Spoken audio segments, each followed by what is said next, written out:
This is All About Home Construction, and here's your hosts, Terry Cannell Beck and Randy Blake. That's right. Good morning, Randy.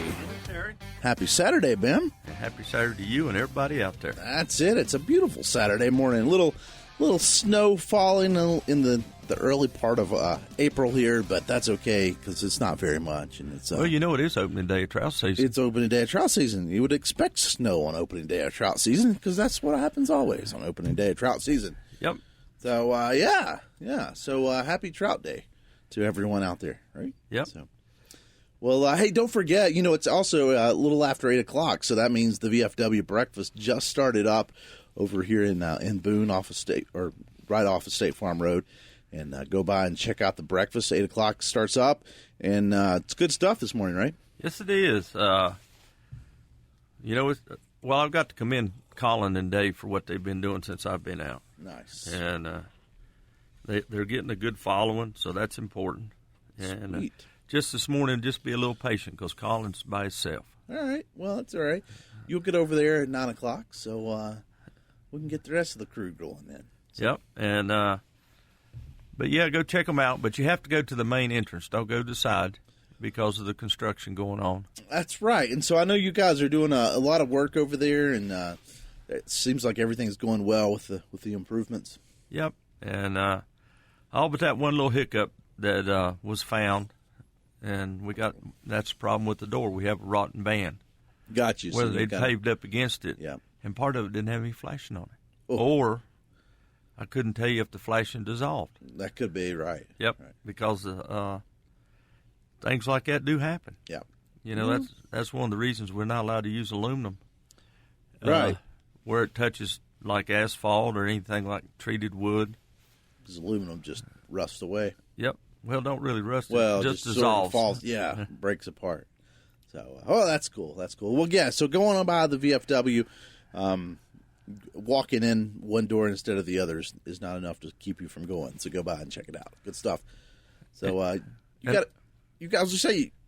And another thing, thanks to everybody to listen to our podcast. We did not know that we had made it on a national list of podcasters in construction. That's it. FeedSpot's website. We appreciate all of our listeners out there. But the fact that we're the top 5 now in on FeedSpot's podcast, construction podcast, we appreciate that. Yeah, that came from my son. He found it on the internet, and I'm going, wow. And a couple of weeks ago, we were 6th in the nation. I know, we're moving on up, so we appreciate it. And it's all because we have listeners that like it and share it with other people, and and give those comments and reviews, and all that stuff actually adds up in the algorithms and pushes it out to more people, and we really appreciate it. So yes, we do. And if you do a podcast, like us. That's it.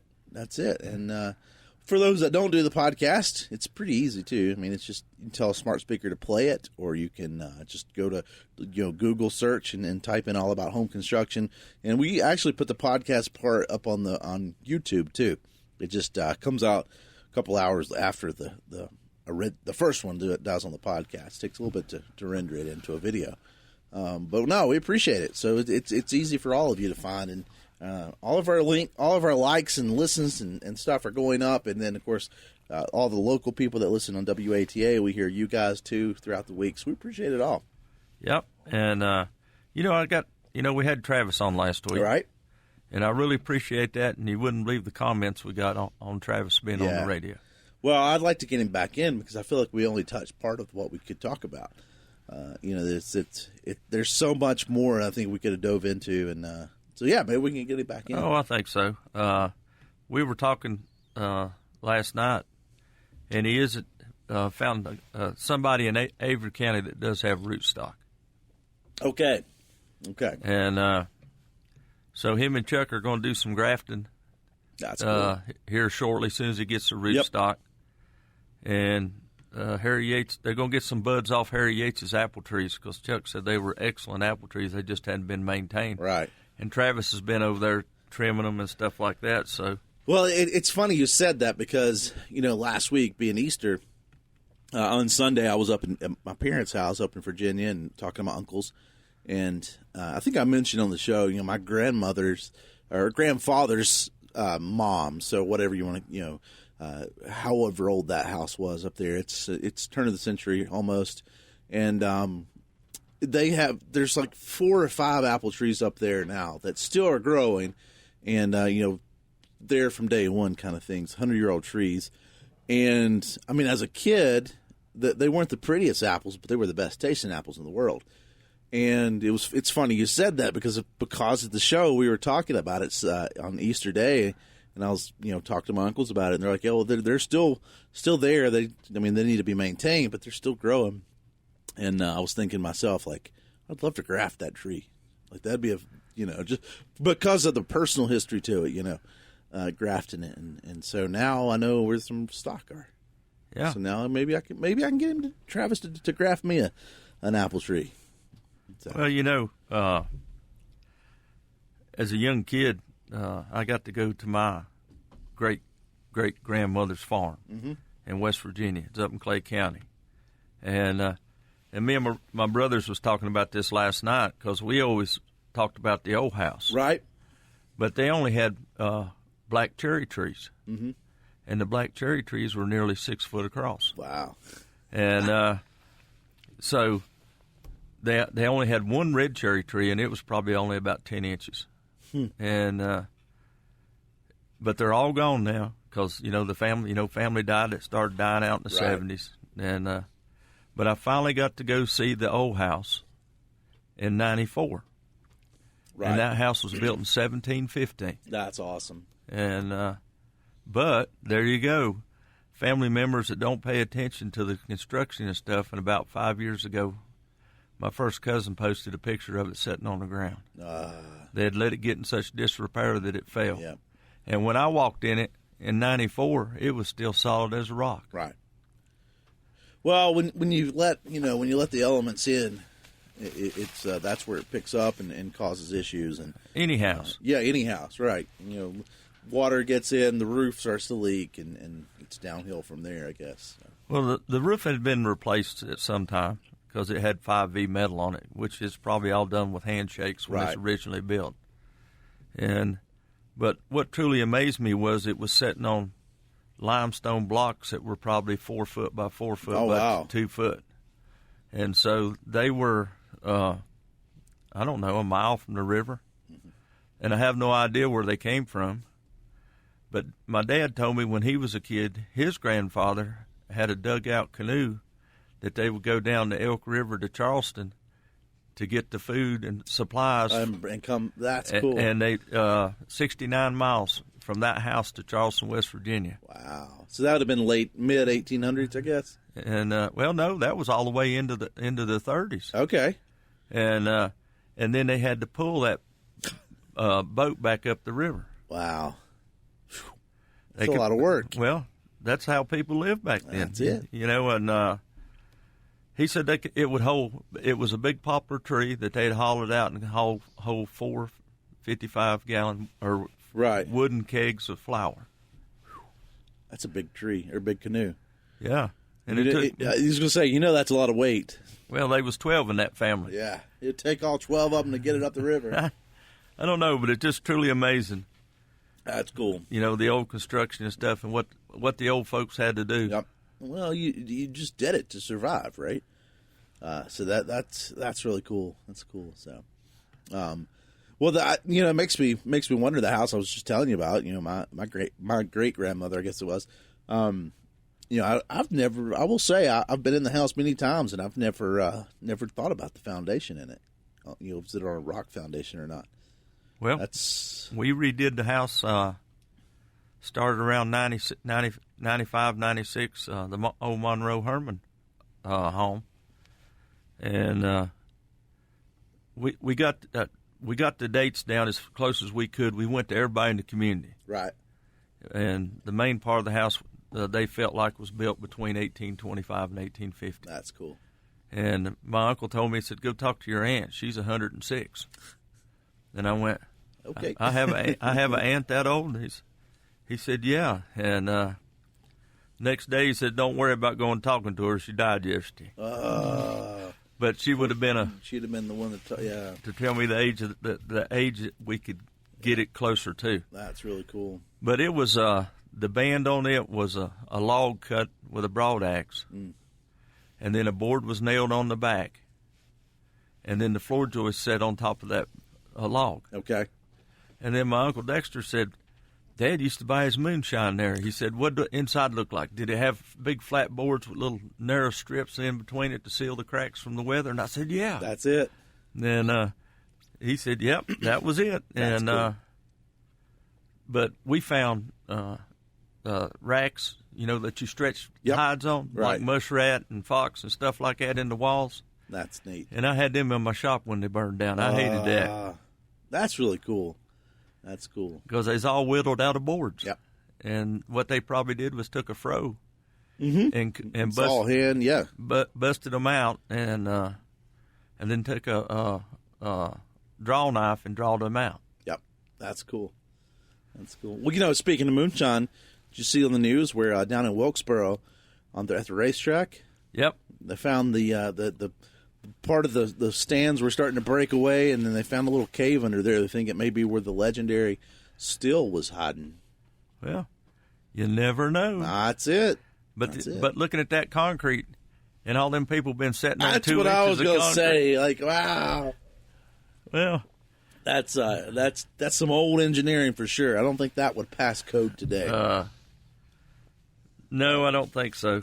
But that's no, I thought that was cool. It's like maybe it was there. But I noticed they haven't came out and said they found any evidence of the Still other than the actual cave itself. So well, they got to get it ready to for the All-Star race. Right. Well, they said that was 700 square foot. Yep. All right. And they said they're going to fill it full of concrete. That's what I was wondering. Are they filling the entire hole full of concrete? That's what they said on the news. Okay. Well, that works out to be right at 78 yards of concrete. 78 yards. And then how much? I don't even know what the price of concrete is right now. Oh, I couldn't tell you, but it's going to be expensive. Yeah. Wow. So if they use 2,500, that'll be 195,000 pounds of concrete going in that hole. Wow.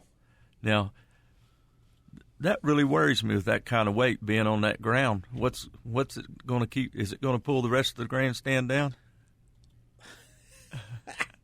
I mean, it does sound like, and surely they're a little better than that. It does kind of sound like they're just sort of filling in a hole without thinking, right? Yeah. So it looks like, according to this online pricing, it looks like anywhere from $120, $150 a yard, depends on what you get PSI wise. Down there. Well, this is just in North Carolina. No, if you buy it in Watauga County, it costs you about $235 a yard. I figured it would be a lot more. So if they were to use 4,000, which is high strength concrete, there'd be 312,000 pounds in it. Right, because Whew. And then or 156 tons. And then to fill in a hole like that, you probably got to add the stuff to make it slick. You probably got to add some kind of fiber in it. Yep. So you're jumping on up even more. Well, all right, good stuff. Anyway, thanks for listening to us. Let's get back into right after this. We'll see you in just a minute.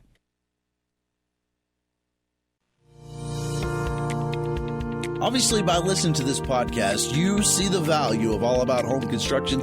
Well, by joining our listener-supporter community, you're not just tuning in, you're standing with us as we are able to support and fuel our passions of the construction industry. As a listener-supporter, you'll enjoy exclusive perks, including hearing your name, or maybe even your business name, on our show. So please go to our Spotify website. The link will be in the show notes, and join. You can join for as little as $1 one-time fee, $1 a month, $5 a month, whatever you think you can afford. Every single penny helps to keep this show going as we can continue to grow and do lots more things. Thanks a lot. And again, more importantly, thank you for listening to this.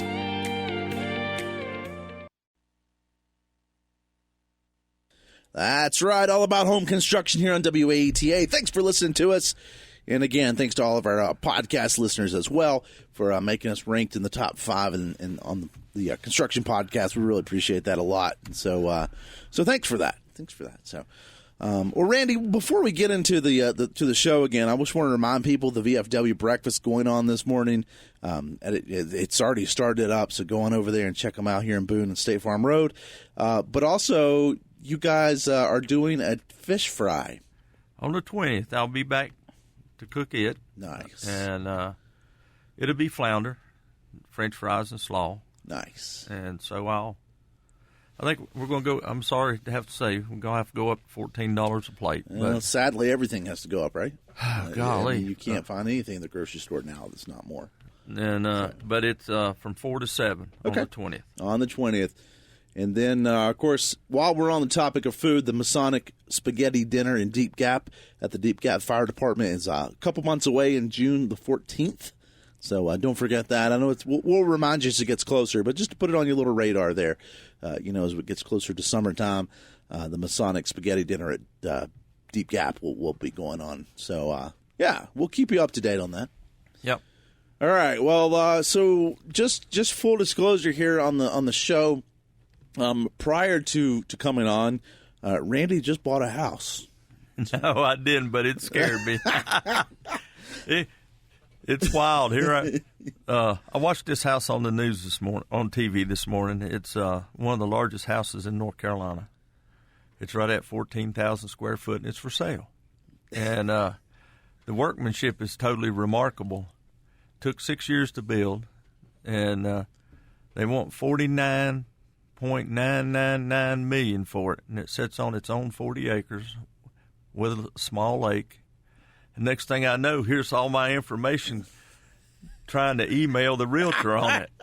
And I'm going, no. So Randy's going to be having a big party coming up pretty soon. No, golly, that just terrified me right there to see my name come up on the and. But that's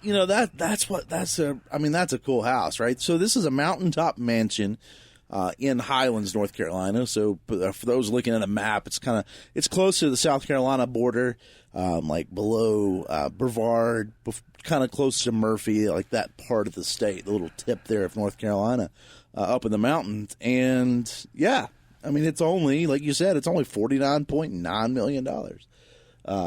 But it's pretty cool. It's the most expensive listing in North Carolina, South Carolina, and Georgia. That's it.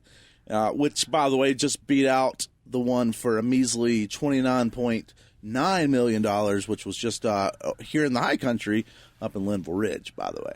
But that one's been on the market for like 2 years. So they've actually dropped it from $29 to $27 million. But, yeah, there you go. This was designed by an English architect. And it's just truly remarkable, the pictures that we've seen. Yeah, so Sagi Manor is what they're calling it, and it's 12,000 square feet, like you said. And the key there is that's just the main house for the thing. It's really cool, and it's got tons of like white oak moldings in it, stone floors, but like these Gothic style arches inside. Oh yeah, some of the arches are stone. Yeah, like in the sitting room. Yep. And I was telling Terry the ceilings it looks like wallpaper, but it's not. It's tapestry that's been knitted. That's really cool. And the flowers, they got wooden bars or wooden trim, because it's like an octagon room, right? That separates each octagon, but the flower carries on into the next piece. So somebody had to have a lot of talent. That's really cool. 7 fireplaces, and again, these are pretty nice stone fireplaces. It has a temperature-controlled wine cellar, has a library, an elevator, and a country-style kitchen, and a garden room under a ceiling mural of native birds. Yeah, that's pretty wild too, isn't it? Right? I'm a little jealous. I mean, it's a beautiful house. And some of the wood craftsmanship in this is on these pictures are just crazy. Like some of the moldings. I mean, it's not just moldings with profiles. It's multiple pieces, hand carved, multiple pieces of wood. I'd say being the guy who came from England that designed it, probably had a lot of this stuff cut, designed and hand carved in England. Yeah. It doesn't say, but right. They started it in 2000, and the architect died in 2001. Wow. It's huge, though. I mean, it's beautiful. Beautiful house. But that brings up some of the other questions. When you think about it, like I said, the other, the second highest is just up the road from us here in Linville Ridge, and that sets on top of the mountain, and so you're able to look out forever. And the one here is only 3,000 square feet, or I'm sorry, 8,000 square feet. The one here in Linville, but it's cool. It's got the waterfall at the entrance and stuff like that. But it makes you think, like, what makes a house kind of luxurious? Like, what's the point of in between, like, a nice house and a luxurious house? Oh, golly. Well, where can you begin? I mean, like this house here, the beams in the living room. Mm-hmm. It's got 2 fireplaces in it, okay, and it's got mirrors above it. The tapestries are probably 12 foot tall on brass rods. Look like 4-inch brass rods, and the timbers look like they're 6 inches wide by 8 inches deep, right, with hand carvings on the bottom. So I mean, we just don't see that in normal houses. Sure. Or that crystal chandelier, 2 crystal chandeliers in the room. Yeah, right. Well, one thing too is I don't know, like, there's this trade-off, like, are some of these houses built better than an average home, if you will? Well, not necessarily. Depends on your contractor, because we've talked about there are good contractors and bad contractors. To take this house on, you'd have to be a good contractor with some good subs. Right. I mean, look, golly, like the foyer going up to the stairs is, the stone in it is the angles that the stone is cut on. You have square stone, you have angle stone, and then you walk into a room with carpets that are probably an inch thick. Yeah. But they're not shag carpet like out of the 70s. Right. Well, and I can tell you, I mean, I can remember working in some of those houses, Linville Ridge, Elk River, places, Grandfather Country Club. My counter argument to you of saying, are they built better, is they're able to use better materials. Because I can remember, for instance, doing a floor, it was 3,000 square feet of wood. That's not counting the bedrooms of carpet or the tile floors. That was just, we just installed 3,000 feet of wood. The thing was, we were able to buy like 4,000 square feet because it was I don't know why they chose this. I would not, but it was a pine. Is what they wanted. That's what the architect called for. So they had a yellow pine floor, but we were able to buy 1,000 feet extra to sort through. So we were getting the cream of the cream. We were able. In other words, we were able to sort through, and for instance, buying a number 1 wood, you're not going to have a lot of knots and things like that in it. But we were able to be even more select than that. Go to the extreme side of it. And the same thing. Like, I can remember on a different job that we went to, where the stonemason had 2 piles outside. He was picking up rocks. They were laying. It was real stone. They were laying on the outside of the house. And he'd pick it up, he'd flip it around in his hand a couple times, spin it around, and he'd throw it in one pile. He'd pick up another one, he'd pick it up, and he'd throw it in the second pile. And then I got to look at it. What it was is, if he had to make more than 2 cuts on it, he was throwing it in the scrap pile. Huh. And, it just, and they just pushed it over in the hole, when the job was done. Wow. So that's where I would argue that it's built better, not because of the workmanship that goes into it, but because you're able to pick and choose the materials. Well, I had we did a house in Linville Ridge, and we finished in 2006. And I hired a mason, and he come out of spruce pine. Mm-hmm.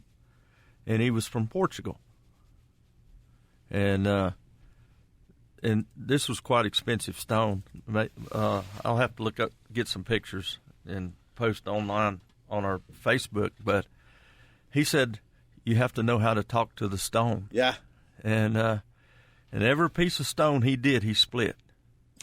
And I said, well, how do you know where you split it at? And he said, you talk to it. That's crazy. That's cool. And we had a limestone.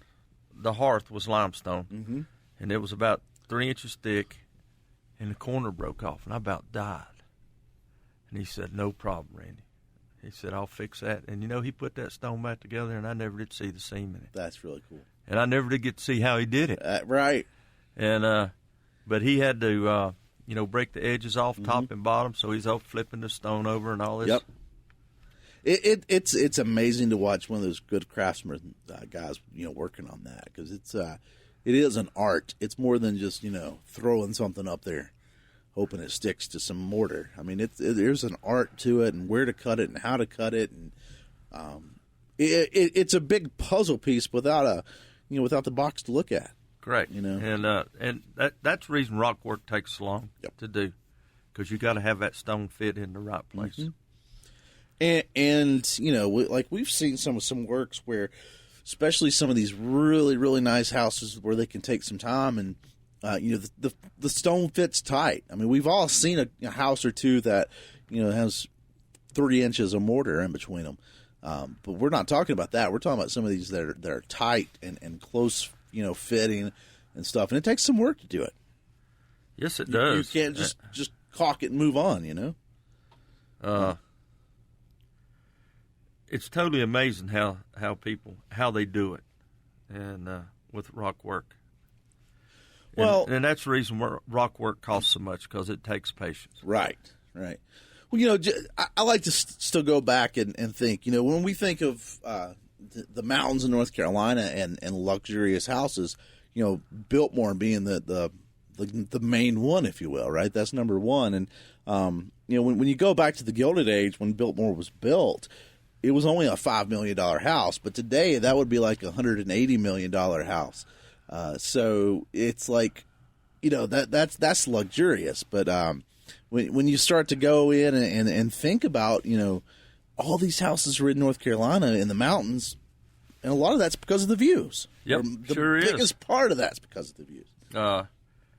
When we was working up Linville Ridge, I was building a log cabin. Yep. That was about a mile away, and we called it Bass Pro Shop. It was so big. Now, isn't that? I know at one time, wasn't that the largest log cabin or log house in the United States or something like that? But now the largest is up in the northeast of the United States. Okay, so there's something topped it now. Yeah. But yeah, I remember that, and I remember when that was going up. Same thing. I was doing some floors up in that area. I didn't work on that house, but I remember seeing it. Massive logs too. So. Well, they went through 5 contractors, so that's a lot. I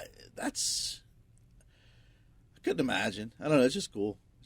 So, but yeah, just some of the cool stuff that you see in some of these houses too. We'll take a break. We'll come right back right after this. Are you ready to level up your home construction game? Obviously, you've subscribed to All About Home Construction. Now we would like to ask you for some support. You can be like Dave, Bill, and Skipper and help support All About Home Construction. The links are in the show notes. That's right, All About Home Construction here on WATA. And again, thanks to all of our listeners out there, and thanks for our podcast listeners as well, making us number 5 in the best from Feed Spot's website. We appreciate that so much. And share it with friends. That's what we ask. Thank you. Yeah. Help us stay up there. So good stuff. Talking a little bit about this this new house that Randy bought. No. Randy, so there will be an opening house party coming up pretty soon. We'll let you know. It'll obviously be a steak dinner at that house. I don't like Google. Because, here I am looking at this house for the radio show, and next thing it's got all my information, my company name. Well, please buy. Yeah, and I'm going. Checks in the mail. Well, so this $49 million house, the largest or the most expensive house on the market in the Carolinas, well, pretty much everywhere. I think the way it's looking up, but yeah, it's beautiful, and some of that stonework is really cool. And one thing we were looking at on these is the slate roof.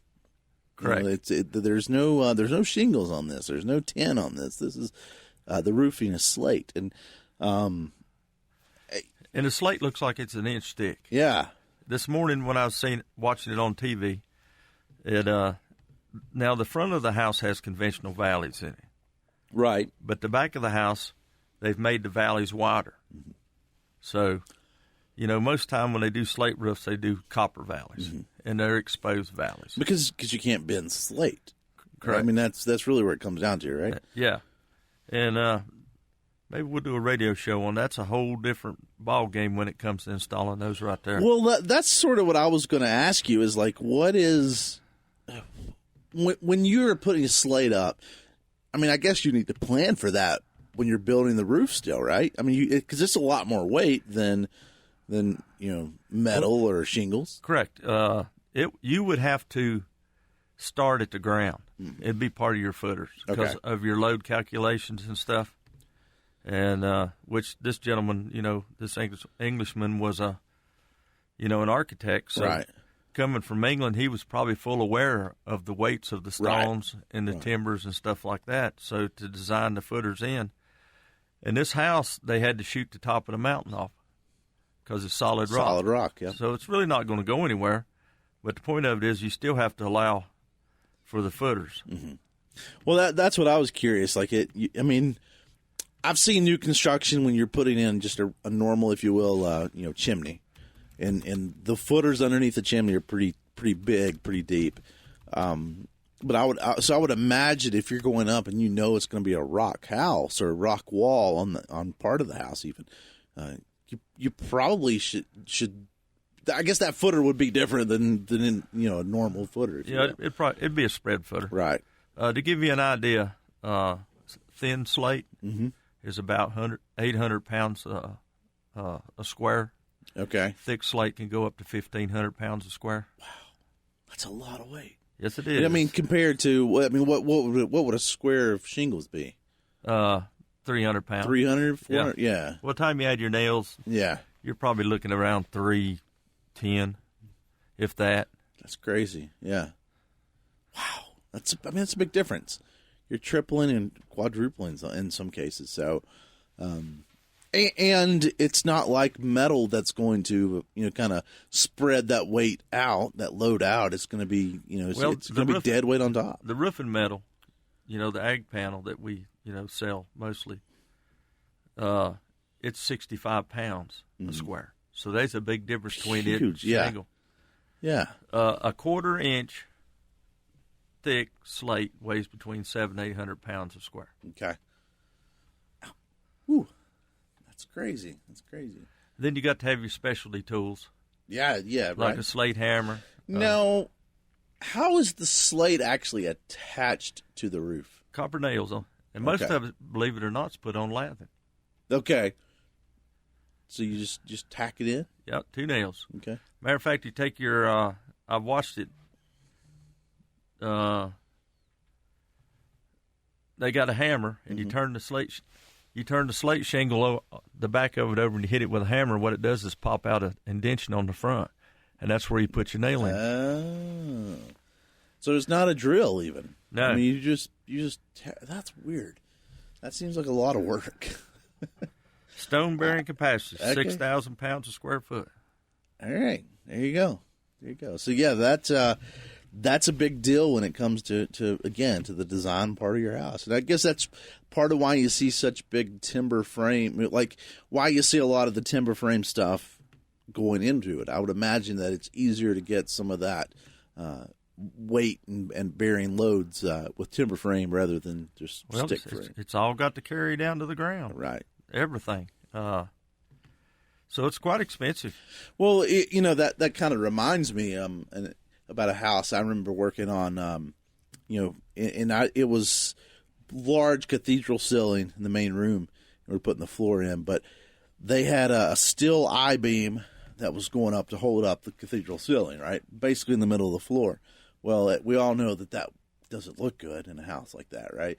Wood house, everything's wood. So what they did is they went and they took a tree. They took I think it was poplar tree, straight, 20-foot tree, and split it down the middle with a bandsaw, sawmill, and then they went in and they kind of carved out the middle, and like then, Bass Pro like Shop. Bass Pro Shop, and they wrapped this in with they wrapped that tree or wrapped that pole with a tree, and I thought it was the coolest thing ever, and but it I guess when you have that much weight, you have to do something like that. You have to figure out a way to. I mean, you got to hold it up regardless. I mean, that's just physics, right? And so I guess it's the trick of those houses are to hold it up and do the physical parts that you need, but at the same time make it look cool, make it look good, right? Yep. And that's it's fascinating stuff. I mean, it's anyone who builds has to appreciate the craftsmanship. That's well, and you talked about that steel, and how they did it with a log. That's not just done in one day. Right. You probably set the steel in one day, but all the route sawing that log, going to the woods to get that log, or finding a company that will sell you that log, splitting the log, and hauling it out. Which you got somebody there with a chainsaw. And then you probably got somebody peeling the bark off of it. Well, that's right. I mean, it's that's the thing. I always wondered too is when that log, because I saw it as new construction. What did it look like a year or two down the road when that log started to dry? Because I mean, you can only dry it so much, as a log, and so as it dries, I was curious if that crack ever opened back up. Oh, it probably did. But if the log was dried, then it probably, and with a good adhesive like a Gorilla Glue or something, it'd be hard. Well, but can you run a 20 whatever foot log through a kiln? You think about it, when you kill dry stuff, how long does a log that's 20 inches around, how long does it take to dry? Can you ever get it dry? Yeah, depends on the type of tree too. Right. Well, think about the tree itself. It's cut down. All right, you've done hardwood flooring, white oak or red oak. See, the heart's dead. Right. All right. The only thing you got alive is the outside. The outside, right. So it won't take as long as you think. If they put it in the kiln and they dry it down, my thing is, how would it split? Check. Right. I mean, that's what I was curious, and to see it put up together, like I said, it was a nice tight seam. They used the bandsaw, so it the kerf was pretty thin, so it matched up pretty even. But yeah, that would be my worry though, is the drying factor. Well, I got a text from Dana on the ground capacity of the racetrack at 2,000 pounds per square foot. Okay. So if 700 foot sitting on that square foot sitting on it equals 1.4 million pounds. Wow. The capacity on that ground. That's so it can hold it. There is no longer a still in Wilkesboro. We'll take a break. Thank you, Dana. They appreciate that. We'll take a break. Come right back. Are you looking for a sawmill dealership that can provide you with the quality equipment you need to get the job done? Look no further than Blue Ridge Sawmills. We offer the full line of Hudson sawmills and sawmilling equipment, from portable sawmills to skidding winches. At Blue Ridge Sawmills, we understand that every project is different, which is why we offer a wide range of sawmilling services. We can help you from everything from finding the right mill for your farm, hobby, or even your business. We also offer a variety of sawmilling supplies, such as blades and debarkers, so you can get everything you need in one place. If you're looking for a sawmill dealership that can provide you with the quality equipment and the service you need, then come to Blue Ridge Sawmills. We're here to help you get the job done. Call or visit our Cana, Virginia store at 276-755-3833 or our Asheboro, North Carolina location at 336-964-8304. That's right, all about home construction here on WAT. And again, thanks to all of our listeners out there. Don't forget the VFW breakfast going on this morning. So go by and say hello and get a good breakfast. Just got to go in the other door. That's the only difference this morning. So go by and say hello. So be patient with Colin. He's there by himself. That's all right. You'll be over there in a little bit. It'll be all right. So a little bit about this beautiful $49 million house on the market here in North Carolina. And Again, I just, when you see some of the craftsmanship and some of the hand-carved moldings, and they're not, we're talking about the house, but like some of the furniture itself is kind of cool.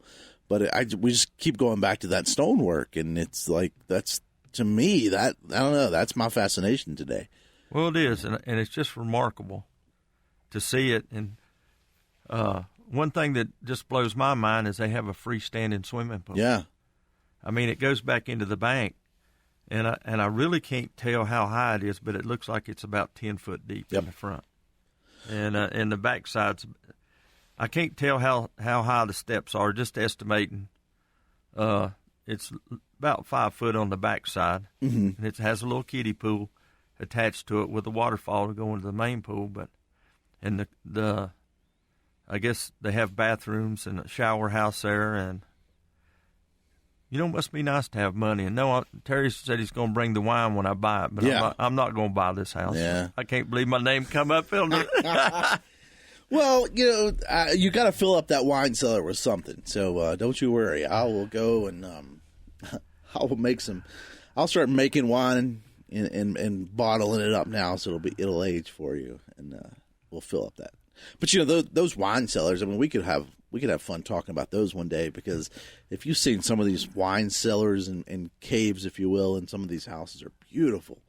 And I saw several I can think of that look like old school caves. I mean, that's what they look like. They look like they've been built in the side of the mountain kind of thing. And I've seen some houses, out west that are built that are caves, and they're quite nice. Yeah. But some of these wine cellars are, there's some engineering that goes into that too.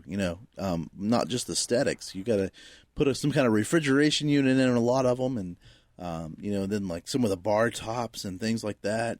For the area around them, it's that's a lot of craftsmanship that goes into those too. Yep, sure is. I have to say, like, one of the coolest ones I can remember seeing. It looked like a cave. I mean, they like kind of sat back into the wall, if you will. It was kind of a room all by itself. I mean, 8-foot cave. And then they had these the cast iron like bars, cage looking doors. So it looked like a cellar. You close those big cages, and the wine was all back there. And then it had, of course, this beautiful bar top, just 8 or 10 foot long bar top, all wood, and just beautiful. But it was really cool, just the way it kind of stood out. Well, when I was in England, and I like to know what that stone is, because it was 82 degrees that day. Yeah. And that's where they stored their vegetables and their milks and stuff like that. Unlike us, where we, had a spring box. And it actually, I couldn't stand in there long. With me in shorts, I got cold. Got chilly. That's cool. That's cool. Well, it's using the natural materials to your advantage, right? And it was, I don't know, it looked like pumice. That's cool. Interesting. So I don't know. I'll have to try to find that out. That's it. Well, fun show. I hope you guys enjoyed. That was an odd show, but it was a little odd show, but it's all right. We like talking about weird stuff, and it was really cool. So thanks again for all of our listeners out there. Thanks for all of the podcast listeners, especially this morning. We're kind of thanking you for putting us number 5 on FeedSpot. Do us a favor and share this with some friends. Do one of those reviews and all the other stuff. And if you're listening to the radio here on WATA, then, you can go back and listen to the podcast and share it with friends. And that's 96.5. That's it. That's it, WATA. And again, just kind of go back and listen to it. That's the cool thing, is we can archive all the shows, so go back and listen to them. Well, Randy, get over to the VFW breakfast with us, all right? Headed that way. All right, man. Guys, we'll see you next time. Take it easy. Bye. Thanks for listening to the podcast edition of All About Home Construction. We want to thank Skipper, Dave, and Bill for supporting the show. If you're enjoying this episode and you want to help us by creating some more awesome content, there are a few ways you can show your support. Subscribe and leave a review on your favorite podcast platform. This actually helps us reach new listeners and climb the charts. And please share this episode with your friends and family. Word of mouth is always the best kind of advertising. You can support us directly through our page on Spotify. The links are in the show notes. Thanks for listening to us.